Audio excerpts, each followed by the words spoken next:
Hello friends, स्वागत है एक बार फिर से आप सभी का हमारे यूट्यूब चैनल सक्सेस प्लेटफॉर्म की में। ठीक है दोस्तों, आज का जो वीडियो है किस टॉपिक पर बात करने वाले हैं वो है रेलवे की जो नई दो भर्ती आने वाली है। ठीक है, हालांकि ये तो हो सकता था कि इसकी जो है नोटिफिकेशन और पहले ही आता है, लेकिन आप सभी को पता है कि यहाँ पे जो रेलवे का है एनटीपीसी सीबीटी 1 का जो एग्ज़ाम मीन्स कि रिजल्ट कैंसिल करके रिवाइज रिजल्ट आने की बात की गई है। फिर उसके बाद ग्रुप डी का जो एग्ज़ाम होना था 23 फरवरी से, उसको पोस्टपोन्ड कर दिया गया है। तो ग्रुप डी का एग्ज़ाम पोस्टपोन्ड और एनटीपीसी का जो रिजल्ट था उसको पोस्टपोन्ड करने की वजह से अब जो है इसकी जो नोटिफिकेशन की जो डिले होने का वजह यही हो सकता है, वरना अभी तक मैं समझता हूँ कि 1 से 2 महीने में इसकी भी नोटिफिकेशन देखने को बन सकता था। कब आएगी इसकी वैकेंसी, इस पर भी बात करेंगे। ठीक है, रेलवे की जो नई दो भर्ती है कौन कौन तो होगा, पहला तो आरपीएफ कांस्टेबल, दूसरा एलपी टेक्नीशियन। ठीक है, ये दोनों पर बात करेंगे क्योंकि ये अगली जो रेलवे की जो दो वैकेंसी जो महत्वपूर्ण आने वाली, यही दो वैकेंसी जो महत्वपूर्ण है और काफ़ी संख्या में इसमें क्या होगी वैकेंसी जो मीन काफ़ी सीट के साथ आने वाली वैकेंसीज है। हम वैकेंसीज के बारे में बात करेंगे, योग्यता के बारे में बात करेंगे, एज के बारे में बात करेंगे, सिलेबस क्या होता है उसके बारे में बात करेंगे, कट ऑफ के बारे में भी बात करेंगे, सारे विषय पर बात करेंगे। तो बारी बारी से चीज़ों को समझिएगा और इसकी नोटिफिकेशन कब तक आएगा इस पर भी बात करेंगे। ठीक है, तो आगे पढ़ने से पहले आप सभी से चाहेंगे कि आप हमारे चैनल सक्सेस प्लेटफॉर्म, ठीक है, प्लेटफॉर्म की को जरूर सब्सक्राइब कर लीजिए। क्यों? क्योंकि सिर्फ नोटिफिकेशन ही मैंने बताता, सिर्फ कट ऑफ ही नहीं बताता। इस पर अभी जो है करंट अफेयर्स की सीरीज कंटिन्यू चल रही है। ठीक है, करंट अफेयर्स का पहला, दूसरा साइंस का और तीसरा जीके का। ठीक है, आप लोग कुछ स्टूडेंट कुछ फ्रेंड मैसेज करके कमेंट बॉक्स में पूछे भी है कि क्या करंट अफेयर्स की सीरीज बंद हो जाएगी। नहीं, बिल्कुल नहीं, साइंस की भी सीरीज आते रहेगी। अभी क्या है कि अभी जो सिचुएशन है, जो प्रोटेस्ट के बाद जो पोस्टपोन्ड हुआ है उसको लेकर कुछ बातें हमने आप लोगों के साथ शेयर किया था।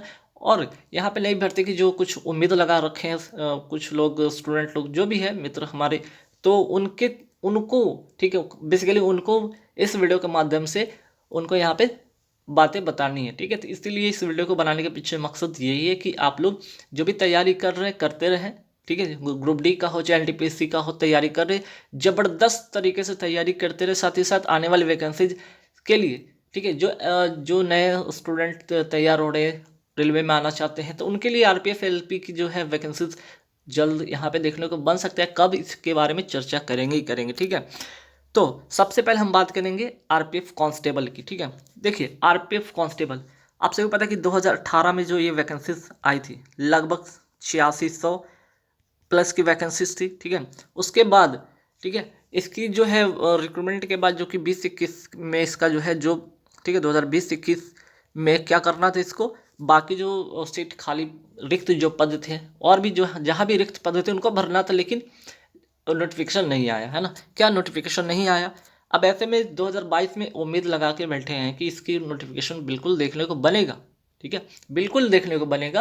डिले होने की वजह हो सकता है कुछ यहाँ पे पोस्टपोन्ड के वो लेकर हो सकता है, और बाकी कई सारे मुद्दे हो सकते हैं, है ना, चुनाव को लेकर थोड़ा सा डिले हो सकते हैं, बट डेफिनेटली इसकी जो है नोटिफिकेशन इस साल कभी भी देखने को बनेगा। कब, ये भी मैं बात करूँगा अंत में। ठीक है, सबसे पहले आइए कि रेलवे जो रिक्रूटमेंट होता है, ठीक है, रेलवे में जो रिक्रूटमेंट होती है आरपीएफ की, ठीक है, रेलवे प्रोटेक्शन फोर्स की जो बहाली यहाँ पे होती है, उसमें जो कुल पद इस बार कितने देखने को बन सकते हैं ना, इस बार जो कुल पद, ठीक है, कितने देखने को बन सकते हैं, तो यहाँ पे 12,000 के आसपास में, ठीक है, लगभग यहाँ पे 12,000 के आसपास में यहाँ पे पद देखने को बनेंगे। इसलिए थोड़ा सा यहाँ पे 12,000 पद, ठीक है, क्योंकि पिछली बार 8600 था, इस बार 12,000 पद देखने को इस बार बनेंगे। ठीक है, पहला चीज़। दूसरा जो योग्यता की मैं बात कर रहा हूँ, इसमें योग्यता होती है 10वीं पास, 10th पास या 10th इक्विवेलेंट जो भी आपके पास डिग्री है उसके अकॉर्डिंग आप फॉर्म को फिल कर सकते हैं। जो आपकी मिनिमम आयु इसमें निर्धारित की गई वो 18 और मैक्सिमम 25 वर्ष। ठीक है, बाकी ओबीसी एससी एसटी कैटेगरी वाले के लिए जो छूट है वो तो रहेंगे रहेंगे। ठीक है, ये तो हो गए 3 मुख्य बातें। सबसे मुख्य बातें यही होता है कि कितना पद आया। सबसे पहले स्टूडेंट देखते कि कितनी सारी वैकेंसीज आई, ज़्यादा वैकेंसीज है तो दिल खुश हो के फॉर्म को भरते, कम वैकेंसी इग्नोर ज़्यादातर करते स्टूडेंट, लेकिन इसमें वैकेंसी अच्छी खासी आने वाली है, याद रखिएगा 12,000 से के आसपास में तो डेफिनेटली आएंगे ही आएंगे। योग्यता जो होती है 10वीं पास है, तो 10वीं पास या उसके अब जितने भी मिनिमम जो है, मिनिमम जो निर्धारित रहता है वो 10th पास है, बाकी इंटर है, ग्रेजुएशन है, आप कर सकते हैं। बाकी मैक्सिमम की कोई लिमिट है, लेकिन मिनिमम की लिमिट है कि आप इतना क्वालिफाई होने चाहिए, मीन्स कि आपकी योग्यता ये होनी चाहिए, है ना। और हाँ, आयु इंपॉर्टेंट है क्योंकि कम से कम और मैक्सिमम, बस इतना ही, इससे ज़्यादा और ना इससे कम होने वाला है ना। अब आते हैं सबसे महत्वपूर्ण बात है दूसरा, सिलेबस। इसकी सिलेबस जो होती है 90 मिनट में 120 क्वेश्चन, 120 प्रश्न होते हैं, ठीक है। 120 प्रश्न, 120 मार्क्स के 90 मिनट, ठीक। 90 मिनट का समय मिलेगा, मीन्स कि क्या, 1.5 घंटा का समय मिलेगा। 120 क्वेश्चन होगा 120 मार्क्स के लिए। रीजनिंग में 35 क्वेश्चन, मैथ में 35 क्वेश्चन, और जीए जो होंगे जनरल अवेयरनेस, समान ज्ञान, जिसमें सभी मिले होंगे, चाहे वो जीके का टॉपिक हो, चाहे वो आपका करंट अफेयर्स का टॉपिक हो, या जीके का टॉपिक हो, साइंस का हो, साइंस में फिजिक्स केमिस्ट्री बायो हो, या इन्वायरमेंटल साइंस हो, ठीक है, हिस्ट्री सिविक ज्योग्राफी हो, सारे के सारे इसी 50 में रहेंगे, ठीक है। तो कुल मिला के 120 होंगे। आइए फिजिकल एलिजिबिलिटी की मैं बात करता हूँ, ठीक है। अगर मेल की मैं बात करूँ तो 165 सेंटीमीटर होता है, फीमेल का 157 सेंटीमीटर होता है। चेस्ट जो मेजरमेंट होंगे मेल के होंगे 80 से 85 सेंटीमीटर। रनिंग में मेल का जो होगा, रनिंग में मेल का होगा 1600 मीटर होगा। 5 मिनट 45 सेकंड में आपको 1600 मीटर दौड़ लगाने हैं। वहीं फीमेल की मैं बात करूँ 3 मिनट 40 सेकंड का मिलता है, लेकिन इनका जो होता है ना, इसका ठीक हाफ हो जाता है, ठीक हाफ मीन्स की 800 मीटर, है ना। 3 मिनट 40 सेकंड में सिर्फ और सिर्फ 800 मीटर की दौड़ लगाने हैं। तो यहाँ हाइट हो गया मेल फीमेल का, चेस्ट हो गया मेल का, रनिंग मेल फीमेल का। अब आइए हाई जंप। हाई जंप में 4 फीट जो होगा मेल का, 3 फीट होगा फीमेल का। लॉन्ग जंप में अगर मैं बात करूँ तो 14 फीट मेल का और 9 फीट जो होगा यहाँ पे फीमेल का, ठीक है। अब आइए सबसे इंपॉर्टेंट बात ये तो हो गया। अब हम प्रीवियस ईयर का अगर मैं कटअप पे एक नज़र डालते हैं, ठीक है। प्रीवियस ईयर का अगर मैं कटअप पे नज़र डालते हैं तो देखिए यहाँ पे ग्रुप ए बी होता है, ए बी सी होता है, अलग अलग ग्रुप में डिवाइड होता है। तो यहाँ पे ग्रुप बी का मैंने कट ऑफ बताने की कोशिश किया ताकि इससे एक छोटा मोटा आप लोग अनुमान लगा सकते हैं ग्रुप बी पोस्ट में। और ग्रुप बी में क्या क्या आता है, कौन कौन रीजन आते हैं, ठीक है। ग्रुप बी में कौन कौन से रीजन आते हैं ये भी जानिए, जैसे कि आपका वेस्टर्न रीजन हो गया, WRCR, है ना, जिसमें कि UP Bihar Maharashtra, western region से महाराष्ट्र हो गए, CR रीजन से यूपी बिहार जैसे हो गए। तो ग्रुप बी पोस्ट में मेल और फीमेल की क्या कट ऑफ रही थी प्रीवियस ईयर में, तो इसी के अकॉर्डिंग आप तैयारी करेंगे, क्योंकि हर बार तो कट ऑफ आपको कम मिलेगा नहीं। आपको प्रीवियस ईयर से थोड़े कट ऑफ ज़्यादा ही देखने को मिलेंगे, 2 से 3 मार्क्स एवं भी देखने को मिले, कम तो होंगे ना। कंपटीशन टफ होता जा रहा है, पढ़ने की तरीका बदल गया है, ऑनलाइन का ज़माना है, हर चीज़ सॉल्यूशन सेकंड में मिलते हैं जो पहले कभी मिलते नहीं थे, है ना। तो इस पर भी आप ध्यान रखिएगा। तो थोड़े से कंपटीशन टफ हो गए हैं, है ना। चूँकि वैकेंसीज काफ़ी डिले हो गई, तो जो मीन्स कि जो बच्चे क्या थे कि उस समय 2018 वाली वैकेंसी 2019 में अगर कंप्लीट हुई 20 में, तो वहाँ तक तो ठीक है, लेकिन जो 2 साल में जो मैट्रिक जो पास नहीं थे वो भी तो बच्चे और एक्स्ट्रा आ गए ना, और बच्चे एक्स्ट्रा आ गए, तो भीड़ और बढ़ गई, कॉम्पिटिशन और तगड़ा मिलेगा यहाँ पे। तो देखिए प्रीवियस ईयर का कट ऑफ क्या था, जनरल वाले का अगर देखें मैं बात करूँ मेल कैटेगरी का 87.15 गया था, फीमेल 57.91, OBC 88.35 मेल कैटेगरी का, फीमेल कैटेगरी का 49.81, SC कैटेगरी की मैं बात करूँ 83.73, 49.58, है ना। ST category 76.6 and 43.27 female category का। तो ठीक है, अलग अलग कैटेगरी होते हैं, अलग अलग मीन्स कि मेल और फीमेल का अलग होता है, ग्रुप ABC अलग अलग होते हैं, है ना। तो ये भी डिपेंड करता है। तो ओवरऑल यहाँ पे देख सकते हैं कि जो 120 मार्क्स में है ना, कितने 120 जो मार्क्स होते हैं उसमें ये कट ऑफ होता है। तो थोड़े से ज़्यादा का डिफरेंस तो होगा ना, 2-4 मार्क्स के हर कैटेगरी में डिफरेंस होंगे। तो यहाँ पे चीज़ें यही समझने वाली बात है कि रेलवे रिक्रूटमेंट में खासकर अगर मैं RPF की बात करूँ तो लगभग GD जैसा ही इसका है, ठीक है। GD की ही जैसी इसकी सिलेबस है लगभग। अगर फिजिकल एलिजिबिलिटी की बात करें तो लगभग इसमें ही सेम है, थोड़े से जैसे कि हाइट में डिफरेंस होते हैं, जैसे कि 170 सेंटीमीटर उसमें होते हैं, तो इस तरह से 160-70, तो थोड़े से वहाँ पे चीज़ें बदलेंगी, है ना, थोड़े से। लेकिन लगभग जो GD की तैयारी करता है और जो GD के इस बार जिनकी तैयारी हुई, जिनका नहीं हुआ सिलेक्शन, तो ठीक है ना, उनके लिए एक और अच्छा अपॉर्चुनिटी इस बार आ नहीं सकता है, आएगा, ठीक है, डेफिनेटली आ सकते हैं, क्या आएगा ही आएगा, इंतजार कीजिए, ठीक है। जैसे ग्रुप D की वैकेंसीज को लेकर बहुत सारे अटकलें थी, आई, ठीक है, पेपर भी काफ़ी डिले हुआ है लेकिन होना तो है ही तय है, ठीक है। तो उसी तरह इसकी वैकेंसी भी आना तय है। तो पहली जो भर्ती थी वो रेलवे RPF की भर्ती के बारे में मैंने बात किया। तो कुल मिलाकर 12,000 पोस्ट के साथ आएगा, याद रखिएगा। अब ये वैकेंसीज कब तक आने की उम्मीद है ना, कब तक आने की उम्मीद है, ये इंपॉर्टेंट है। आप लोग सबसे पहले इंपॉर्टेंट ये बात जरूर सोचें कब तक आएगी। देखिए ऐसे तो आ जाना था आपको मार्च अप्रैल तक आ जाना था, लेकिन चूंकि अब यहाँ पे क्या हो गया है, एक तो इम्पॉर्टेंट था कि यहाँ चुनाव को लेकर डिले तो हुआ ही हुआ है, दूसरा चीज़ और इम्पॉर्टेंट यहाँ पे चीज़ें हो गई क्या, एक की पोस्टपोन एग्जाम पोस्टपोन जो हुआ ग्रुप डी को, एनटीपीसी CBT 1 रिजल्ट को, तो वो उसकी वजह से थोड़ा से है। अब यहाँ पे जो इसकी नोटिफिकेशन देखने को बन सकता है, मैं समझता हूँ सितंबर, ठीक है, अगस्त या सितंबर में, ठीक, इसकी वैकेंसीज देखने को बन सकता है। तो ठीक है, अभी आपके पास समय है ग्रुप डी की तैयारी करने वाला, ग्रुप डी की तैयारी कर ले एनटीपीसी। बाकी जो समय बचता है, जो लोग तैयार अभी शुरू किए हैं तैयारी करें, उनके पास अच्छा समय है, तैयारी करेंगे, अच्छे मार्क्स लाकर सिलेक्शन ले सकते हैं, है ना। अब आइए यहाँ पे इम्पॉर्टेंट दूसरा महत्वपूर्ण है एलपी टेक्नीशियन। जो भी ITI कर रखे हैं, चाहे वो फिटर से हैं, इलेक्ट्रिशियन से हैं, डीजल मैकेनिक से हों, जो भी ट्रेड से हों, उनके लिए एक अच्छा मौका यहाँ पे बनता है। ड्राइवर पद की यहाँ पे आपको यहाँ पे क्या यहाँ से आप ड्राइवर बन सकते हैं, टेक्नीशियन बन सकते हैं। तो काफ़ी सारे यहाँ पे वैकेंसी, सबसे इंपॉर्टेंट इसमें वैकेंसी ज़बरदस्त आने वाली है। अगर मैं बात करूँ पिछली बार, ठीक है, LP अगर टेक्नीशियन की मैं बात करूँ पिछली जो बार की थी, पिछली बार की जो वैकेंसी टोटल लगभग 66,000 थी, ठीक है। वैकेंसी कितनी थी? 66,000 के आसपास में वैकेंसी थी। इस बार कितना भी कम जाएगा तो 35 से 40,000 के यहाँ पे बीच में वैकेंसी देखने को मिलेगा LP टेक्नीशियन का। और इसका बहुत ही जल्द इसकी भी नोटिफिकेशन देखने को मिलेगा। कब? तो लास्ट में इसके बारे में बात करेंगे। सबसे इंपॉर्टेंट 2-3 बातें ध्यान रखिए, जैसे कि सबसे पहले इसमें योग्यता कितनी होती है। इसमें जो योग्यता होती है 10वीं पास होता है, ठीक है। इसमें 10वीं पास योग्यता है, लेकिन यहाँ पे याद रखिएगा 10वीं पास तो योग्यता होंगे ही होंगे, और यहाँ पे जो है योग्यता के और भी है, ये तो 10+2 पास है ना। योग्यता में यहाँ पे ध्यान रखिएगा 10+2 पास होंगे। यहाँ पे थोड़ा सा इसको हटाइए, ये वाला नहीं, 10वीं पास नहीं, यहाँ पे 10+2 कीजिए, ठीक है। 10वीं इसमें पास नहीं, 10+2, ठीक है। यहाँ पे एलिजिबिलिटी लिखा हुआ है, ठीक है।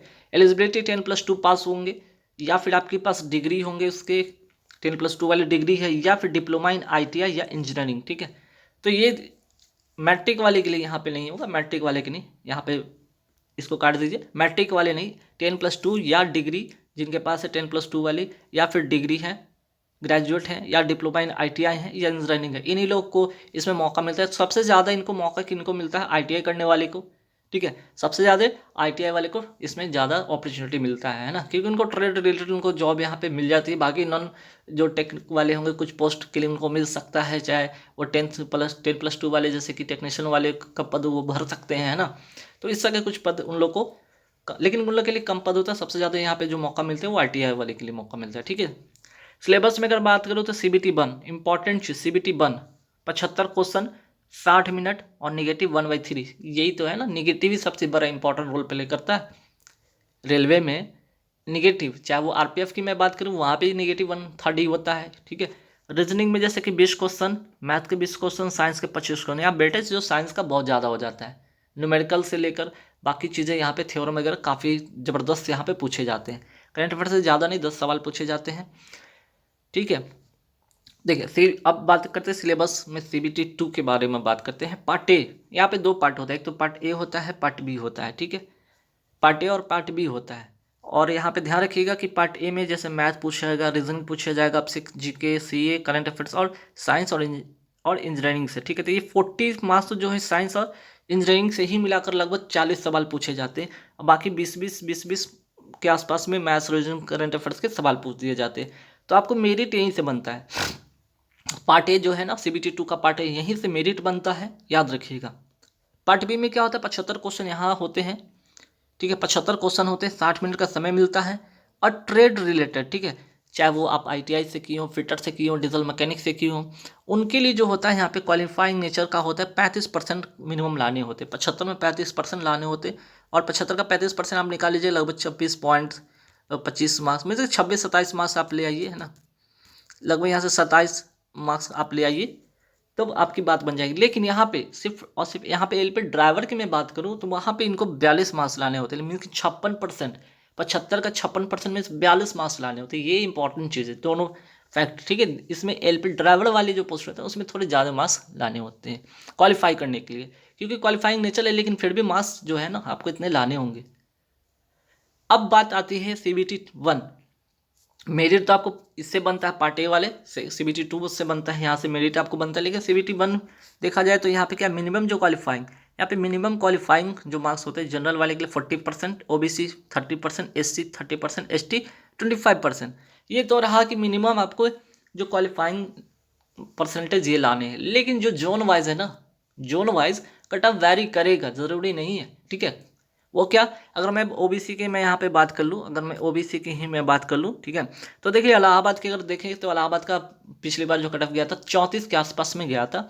उसी से आप अंदाज़ा लगाइए, थोड़े 2-4 मार्क्स बढ़ाकर कम करके बाकी कैटेगरी।